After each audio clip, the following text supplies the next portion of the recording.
Static electricity is an electrical force caused by friction and can give objects a positive or a negative charge. It's similar to how magnets work, which can have a north and a south pole. Opposites attract, so they come together, but if they're charged the same way, then they'll repel and they'll move further away. These here are my two balloon friends. Sometimes they love each other, but sometimes when you charge them up, they just can't stand each other. But believe it or not, it's not your balloons playing mean tricks on you, it's static electricity. So when I rub the balloon on my hair, what I'm doing is I'm charging up the balloon with electrons, and that gives it a negative charge. If I bring in two balloons with a negative charge, then they'll repel each other. If they have different charges, they should attract. But static electricity doesn't just work with balloons. You can do the exact same thing with a balloon and an aluminium can. First things first, make sure you charge up your balloon. There, that looks pretty charged up. And then, grab your balloon and see if you can attract your can without touching it.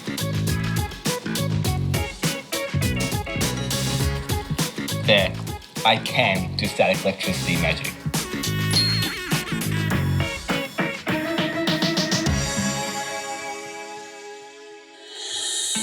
We've been getting our morning exercise in by going for a fast little run. Back in time.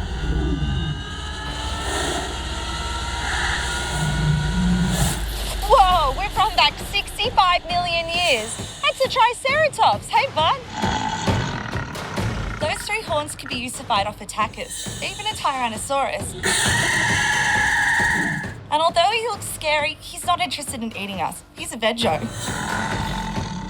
He is huge and much bigger than the animal we're checking out next.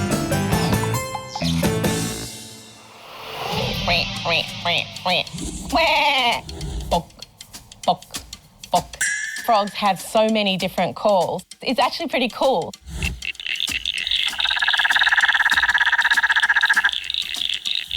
My name is Dr. Jody Rowley. I'm a frog biologist. A frog biologist is somebody that studies frogs, so I'm a frog scientist. I fell in love with frogs and just decided that I needed to work on them for the rest of my life. It wasn't until I enrolled in environmental science at university that I went out at night and looked for frogs, stalking frogs, basically sticking tiny little radio transmitters on them to figure out where they were spending their time and why some of them were declining from a disease. It's a really exciting time now for a conservation biologist that's interested in frogs or any other animal. About 40% of all frog species are threatened with extinction, and so my job is to do what I can to make sure that we don't lose any more frog species. No 2 days are the same. I might spend 2 weeks chasing frogs, going out every night, wearing a headlamp. I'll get to do some public talks, talk to school kids. Then I might be at my desk on the computer listening to frog calls. We do lab work here as well. So it's a real varied job. Being a frog biologist can be incredibly dirty. Frogs really get out and about and start calling when it rains. So I do spend a lot of time covered in leeches and in the mud in search of frogs. My job is fantastic because it lets me look for frogs around the world. I was a vegetarian and then I moved to Asia where people do eat frogs, and I understand it tastes like chicken. You'll be surprised what you eat when you're trapped in the forest for 2 weeks with no food. So yeah, I went from vegetarian to rat in 5 years. Tastes like chicken. When I was 18 or so, I had a pet frog, Basil, and he was a rescue frog. So a lot of frogs get transported around Australia accidentally in the fruit that we buy, and they can't be then released back into the wild because we don't know where they came from and we can't put them in the wrong place. So they become pets. One of the cool things about frogs is they often advertise where they are and who they are by their call.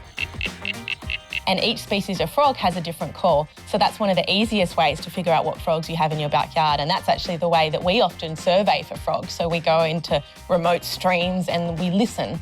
And so by hearing the noise of the frogs that are calling, we're able to know what the frog is without even having to see it. My bag of tricks is a waterproof bag. That is really important for frog fieldwork because it's often raining. And in that we usually have a GPS, so to let us know where we are and to document where the frogs are. We are wearing a headlamp, so it's best to see the eyeballs of frogs shining back at you, like you might see a dog or a cat's eyeballs shining at you in the car headlights. And then lastly, usually we have call recording equipment. So we have a microphone and a little recorder. And so the calls that frogs make are really useful for identification. So often I'll turn my light off, wait in the dark and wait until the frog starts calling again and record. Coolest thing I've come across in the field or in my searching for frogs, there's a lot of really cool things. Probably I've got to say was a tiny little green frog that one of my colleagues in Vietnam had sent me a photograph of. So I went to Vietnam, went out into the forest with him, trekked for a whole night, got to this place and we heard this chirping noise in the distance. We got to it, it was this little frog. First of all, it's almost transparent green. It has green blood, turquoise bones. This little dude was one of the coolest frogs. My favourite frog is a very, very hard question because I love them all, but probably the vampire flying frog. When we got it back, we got them specimens back to the Australian Museum, looked at the tadpoles, and we realised that instead of the normal kind of beaky mouth that tadpoles have, they had curved black fangs sticking out of their mouth. And it wasn't for blood sucking. We found out the mother vampire flying frog actually comes back and lays unfertilised eggs for her babies to eat. And they use these fangs, and they've got big mouths, to scoop the eggs into their belly so that they have something to survive. I'm really passionate about frogs and their conservation, and that's sort of driving me into the forest in the middle of the night in the pouring rain or to work late in the lab. And so anybody that's out there that's passionate and that they believe that they can make a difference, and I really think that people can, please do follow your dreams and try and save the critters of your choice, and together we can all make a big difference. Welcome back to Get Clever. Woo, what a workout. We're just in the middle of our morning run, but we're doing something a little different today and running back in time and seeing some cool dinosaurs on the way. Ooh, look at this guy. That's a Zeopelta. Wait, is that an Italian dinosaur? No, it's from North America and it lived over 75 million years ago. The name means solid head, but I'm not willing to go and have a look myself in case I get hit by that giant tail. It's all covered in spikes and scales. Looks terrifying.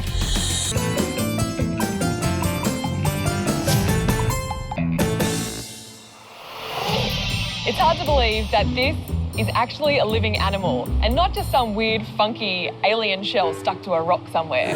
It's an oyster, and oysters are sessile, which means that they don't move. They just stick in one spot. They're part of the phylum Mollusks, and they're a bivalve because they're made up of two shells, one on either side.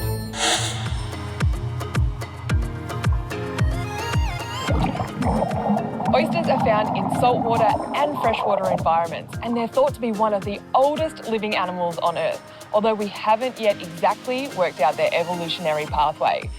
Their shells are made up of calcium, which protects them from predators because it's really hard on the outside. With climate change and ocean acidification, meaning the water is becoming more acidic, it might affect the oysters, making their shells more brittle and prone to predators. We're not quite sure yet, and scientists are working on it to find a solution.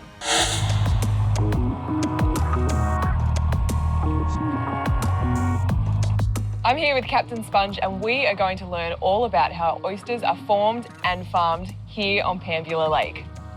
Right, Captain Sponge, what kind of oysters are these? These are Sydney rock oysters. So they're a native species to Australia. So they're a beautiful little oyster. But we also grow the Angazi oyster. Oh yeah, they're very different, aren't they? Yes, but they're also a native species to Australia, so we're trying to keep it all native to Australia down here. Why do we want to keep native oysters in Australia?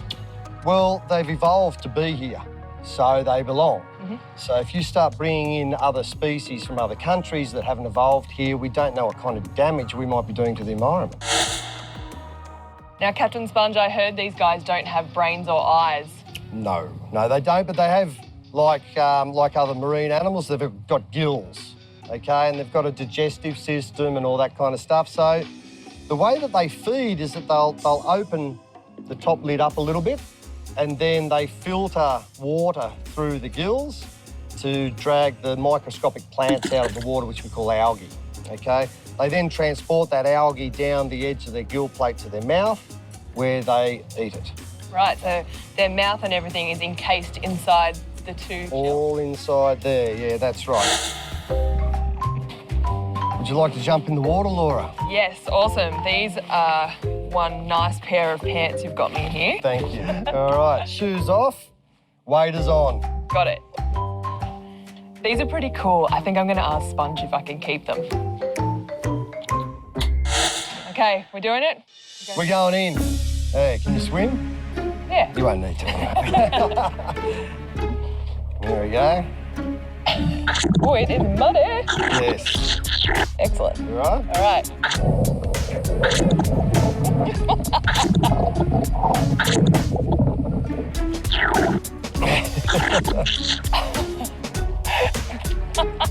This is an oyster farm. It is so muddy, it's like walking on the moon. Captain Sponge, my legs are cemented in this mud. I can hardly move. No, you'll have to stay here when I go, actually. I'm here forever. The mud here is normally about that deep, as you can feel, you'd sink into it. And we've got our oyster leases on this shallower water. As you can see, it's a low tide and we're standing in it because traditionally we've needed to be able to access our oysters on a low tide. All right, and we'll open that one there. As soon as you open one, they try to get out. If the water is unhealthy, does that mean these guys get sick? Yeah, absolutely. So if there's some kind of toxin or whatever that comes into the waterway, and normally that's going to wash off the land, then yeah, these are filtering their food out of the water, so yeah, they can definitely get sick. But as you can see here, these guys are all perfectly healthy, okay? They're growing quite rapidly. They've got this white fringe around here, which is an indication that they're growing really rapidly, so they're perfectly happy. How do these guys form pearls? Okay, well, what happens with an oyster when it gets a piece of sand or some kind of shell or whatever, then the oyster actually feels that and it's agitating the oyster enough for it to lay down pearl over it, and basically they're taking all the rough edges off it so it doesn't hurt them anymore. Wow, so it's kind of like a scab inside an oyster. Yeah, well, yes, scab. kind of, yes. Nice.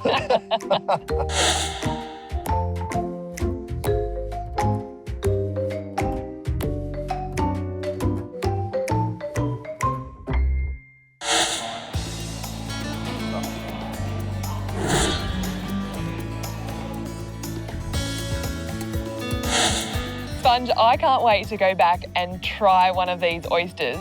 Sorry, little fella, I'm going to eat you. Absolutely, let's do it.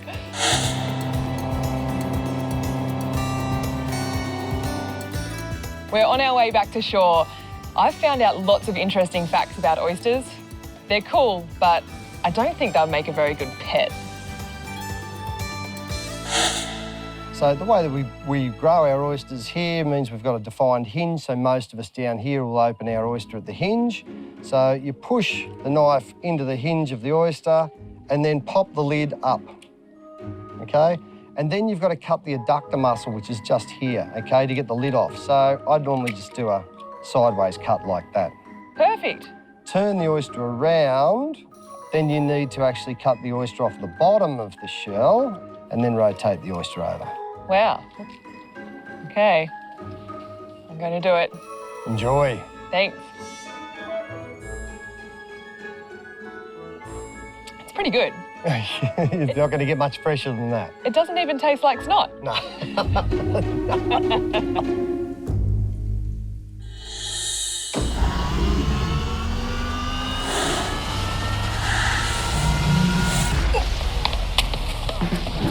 Oh, we made it back 150 million years. And look, it's a Kentrosaurus. They have a tiny, tiny brain, just like you, know. Did you say something, Jackie? No. The Kentrosaurus could be found in Tanzania, Africa, and was over 4.5 metres long, and it used its long, spiky tail as a weapon. It could swing 180 degrees behind its body. I've stepped back in time to a particularly cold and frosty period of our history. The Ice Age. But not really. I'm actually at the Australian Museum, but let's just run with it anyway.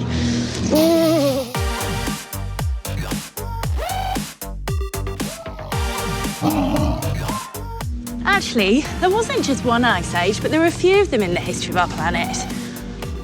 You're probably used to the seasons changing every year. That's enough of that. Summer's boiling, winter's freezing, and spring and autumn are somewhere in between.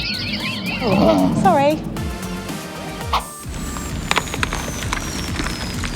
But the weather on Earth isn't always like this. Sometimes it gets really stuck in a really cold period of time that can last forever. Oh, so cute. The last ice age lasted for more than 2 million years, which means that if you lived in the northern part of the planet, all you'd have known in your whole lifetime was winter. A lot of the land would have been covered in glaciers and a very dense frost called permafrost. Seas and oceans probably would have been a lot smaller than they are today, as a lot of the water on Earth would have been locked away as ice. I mean, can you imagine? There'd be hardly any trees, probably no flowers. Your ice blocks wouldn't melt in summer because there wasn't any summer. You wouldn't get to go sunbaking. You wouldn't have a winter warmer holiday. And it would just be winter all the time. Now, we don't totally know why an ice age happens, but scientists think it's a combination of factors that plunge the planet into the freezer. Things like losing that blanket of gases that normally keep the planet warm. Or possibly Earth being hit by huge interstellar rock.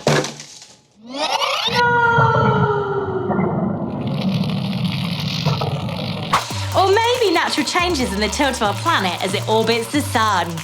Did you get all of that? Scientists think it might be a combination of factors, such as losing the blanket of gases that surround the Earth, Earth being hit by a huge interstellar rock, and the tilt of the Earth changing. Whatever causes ice ages, it would have been pretty bleak back then, and surviving would have been really tough. One group of early humans who were really good at surviving in extreme cold temperatures were the Neanderthals. And they are our closest but now extinct relatives. They survived because they were highly specialised to survive in cold conditions. They had large cavities in their skulls, sinuses which we think may have helped to warm the air as they breathed in. And we think that they were much stronger and better at hunting much larger animals. A smaller and more muscly body probably meant that they didn't lose body heat as quickly as someone who was taller and skinnier like you and me. Unlike the Neanderthals, we Homo sapiens sapiens really like the warm weather, so let's get out of here and back into the sun. Ah, get me back to the sun.